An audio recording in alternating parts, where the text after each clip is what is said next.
If you're at the Pittsburgh Irish Festival this weekend, September 8th through 10th, make sure to check out the Five Farms Celtic Kitchen to see some awesome cooking demos.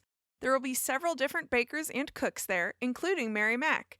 For more info about the festival, go to pghirishfest.org.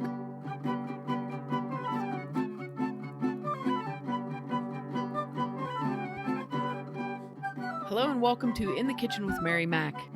Today we have a summertime feature, spaghetti squash with fresh marinara, because my neighbor's selling vegetables out of a horse trailer. So I stopped and got a spaghetti squash and a whole bunch of paste tomatoes. And I thought, what can I do with these? And this is what I did. If you've never used a spaghetti squash before, they're really kind of a neat thing. It's actually a bright yellow squash that you bake, and then you scrape the inside and it comes out in strands and looks kind of like yellowish spaghetti. My daughter Katie used to just love these. I used to make it all the time for her because she loves spaghetti squash. And when I saw this at my neighbor's, I thought, I don't think I've done a podcast. I may have. Who knows? I can't remember. But I don't think I've done a podcast on spaghetti squash. And this last time I made it, I actually made it like aioli, which is with just olive oil and garlic and salt and pepper. And it was really good. So here's how you prepare a spaghetti squash. First, you want to wash the outside of it really good. And it's just like any sort of a fruit or vegetable that you have to cut through the skin of. You always want to wash that really, really well so that you're not dragging something through that with your knife that you don't want, like some sort of dirt or bacteria or something. So I usually wash it under warm water with soap, and I use a little scrubby, that's like my watermelons, potatoes, anything like that. I give them a warm water wash, a little bit of soap, rinse them off real good. So that's what I did with this guy. And a spaghetti squash has a very tough skin, so you want to be very careful when you're working with one. So get a cutting board, and I would suggest that you put this on your kitchen table because the work surface is a little bit lower, which allows you to have a little bit more control over your knife and pressure and everything. So put your cutting board on the table, and you want to hold onto the spaghetti squash and very carefully slice the stem end off and the opposite end off so that you have two reasonably square ends on your spaghetti squash, and discard those. Now you want to stand the squash up on end and very carefully take your knife and with firm pressure press it down through the squash. I actually put a pot holder on the blade end to push down on because, just that much pressure, I didn't want to take the chance of cutting myself. So you cut right down through the middle of it, and then you'll have two halves of a spaghetti squash full of seeds. Now you want to take a spoon, like a large size tablespoon, and scrape the seeds out of that into your compost bin until you have no seeds left in there. And now you're ready to bake your spaghetti squash.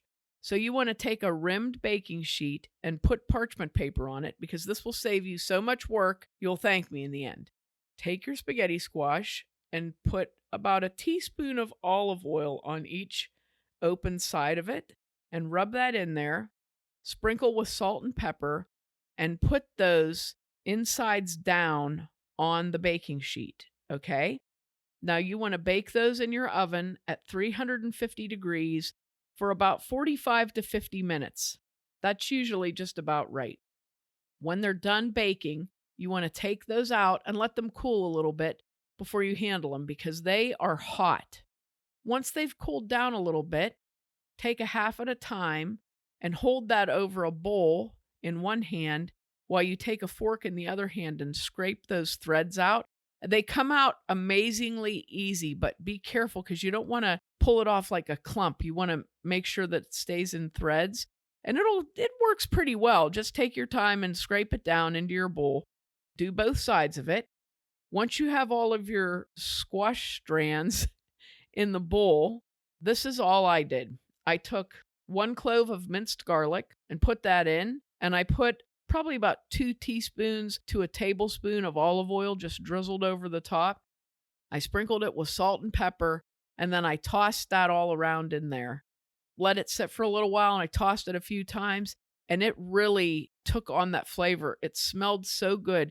You can also add a little bit of either dry or fresh basil to that, chopped up, parsley if you like, and just enough of that. And it just, the flavor of it was wonderful.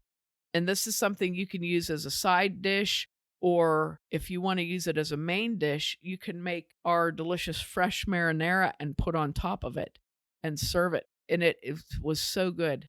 That's what I did this last time, and it was so good. So usually when I made this for my daughter, I would just make some spaghetti sauce and, toss it around in the spaghetti squash. But this time I had the paste tomatoes that I'd gotten from my neighbor.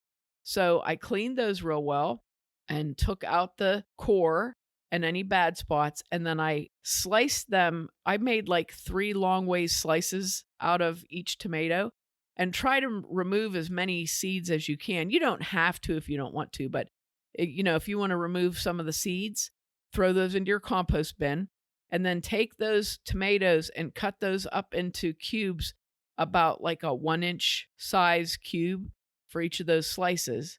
And then what you're going to do is get a decent size heavy bottom pot. You can use a smaller Dutch oven or about a 4-quart pot. Put some olive oil in there, about a tablespoon of olive oil, and about a tablespoon of minced garlic or 1 or 2 cloves of minced garlic in there. And just saute those over reasonably low heat, not too high, just to get the flavor to come out of that garlic. Once you get that going, dump those tomatoes in there, toss them around, and then add, this last time I think, probably about a half teaspoon of salt, 1/4 teaspoon of pepper. I usually use dry basil, so I put probably about a half teaspoon of dry basil in there.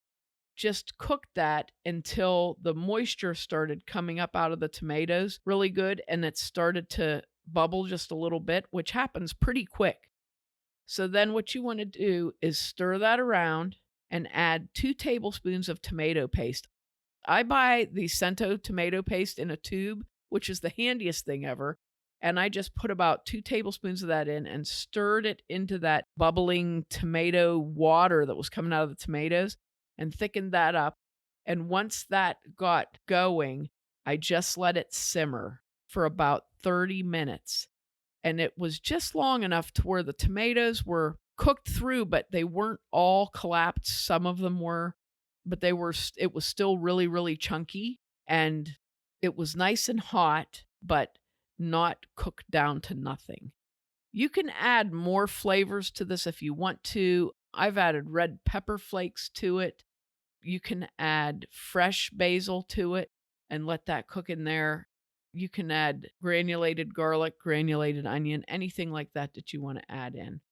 And then just serve this on top of your spaghetti squash. It's delicious, and it's like all out of the garden. It is really delicious. It's vegan. We're not putting any cheese in here or anything. There's no dairy. There's no meat, nothing. It's just delicious garden vegetables made into a very nice meal. It was very, very good. This does make a nice amount of sauce, so if you don't want to use all of it on there, you can definitely save it for another purpose, like on top of toast, you could make bruschetta with it. Toast your bread and then put your leftover chunky marinara on that. It would be delicious. It's all kinds of things you can do, but it's so good. Oh, it came out so good. Tonight I actually made the marinara and I added spinach, cannellini beans, mushrooms, and let that cook. And then I made pasta and tossed it in pasta. And it was really, really good. This is such a great base for anything, this marinara recipe. It's just such a great base for anything. You can add what you want in there and bring the flavors that you like and spruce it up a little bit. When I post this, I'll have a picture of my pasta that I made with all of my creativity. I was hungry after work and I was just throwing everything in there. But the spaghetti squash, delicious with just the garlic and olive oil. And the marinara, so simple. You're not having to add a lot of stuff and it just is sitting there cooking. So this came together really quick. Again, a delicious garden dinner. perfect for if you're doing like a meatless Monday or something like that. And I plan on taking this in my lunch tomorrow. So I can't wait because I loved it. And make sure to check us out online on Facebook at Mary Mac Bakehouse, on Instagram at Mary Mac Bakehouse and Mary Mac Podcast, on Twitter at Mobile Mary Mac, and on our website, marymacpodcast.com. Thanks a lot for listening if you did. And if you didn't, too bad for you.